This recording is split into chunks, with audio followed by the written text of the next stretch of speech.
Good morning, ladies and gentlemen, subscribers, followers, and everything. So ngayon, this is year 2025, another update for my apple farm. Apple farm. So na guys, this time guys is, ayan, after winter, start na naman tayo ng work. So, ayun, andito ako sa aming apple farm. So ngayon guys is, kinakating na namin yung apple. So, hindi ko na na-update yung simula ngayon guys. Nag-start na tayo ngayon nga. Meron ng apple. Tapos, sinakat na namin yon. Yung as usual guys, yung ginagawa namin is, di ba, ngayon medyo kasi dahil sa weather siguro. So, i-update ko kayo guys, sa iba ko lang yung camera. So, ayan na siya yung apple farm. So, ayan na yung mga niya. So, medyo, ito guys na variety is for winter. So, wala na kami yung variety ng summer, yung mga summer, wala na. So, yung sa farm na to guys, is ayun, may mga baby farm doon. Yung doon banda yung dati namin. Yung dito banda yung aming mga dati yung summer apple. So, wala na siya, tinanggal na siya. So, itong buong farm na to is, puro na to siya is winter season. So, ngayon guys, is mag-start na tayo. Ayan, may dala akong gunting guys. Yan, gunting na siya. Dahil nagugupit na kami na ngayon ng apple. So, ibig sabihin, nagbabawas na kami ng apple. So, ayan. So, yan na siya yung mga apple na yan. Hindi pa siya makikita. You cannot see because it's still small. So, small pa rin yung mga apple na yan. Kaya medyo, ang makikita nyo is mga leaves pa lang siya. So many leaves. So, ito guys, yun, for example, ganyan siya. So, yung part na to, syempre sa may mga unahan, nakat na to ng husband ko. Kaya, medyo wala na tayo makikita. So, yan na lang natitira guys. So, isa na lang. So, ito siya. Wait lang, hanapin natin.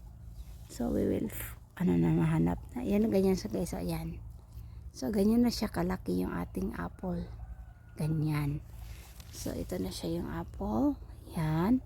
So, nakating na yan. So, ibig sabihin nakating na to yung mga banda kasi sa sa mga dadaanan nakakating na yan. So, example guys, ito siya. Yan. So, may nakita tayong dalawang apple yan siya. O, dalawa. Isa, 2. 1, 2. So, ikakating nyo natin yung isa. So, mahirap magkating, no? So, cutting na.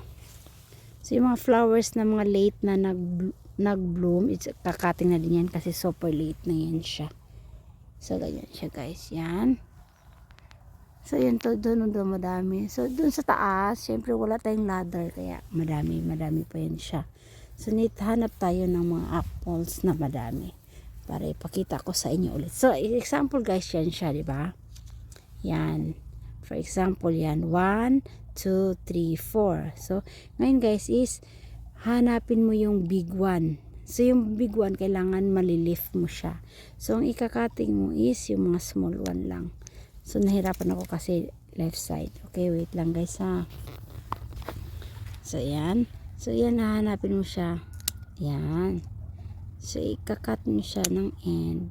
So, ang matitira nyo is, yan, ganyan siya. Ganyan lang kasimple dahil, tsaka madali lang talaga mag-work dito sa farm. So, pag first time ka, madali mo lang siya makukuha kasi napaka-easy lang. Ganyan siya. Yan.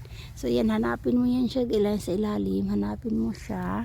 So, ito, tanggalin mo siya kasi nga, tatanggalin mo yung mas malapit kasi mayroon na naman siyang isa. Kailangan, bawat sanga, konti lang siya para mas maganda yung niya. Maganda yung kanyang pagsibol, yung lalaki niya. So, sobrang maganda siya, guys. So, ayan na, guys.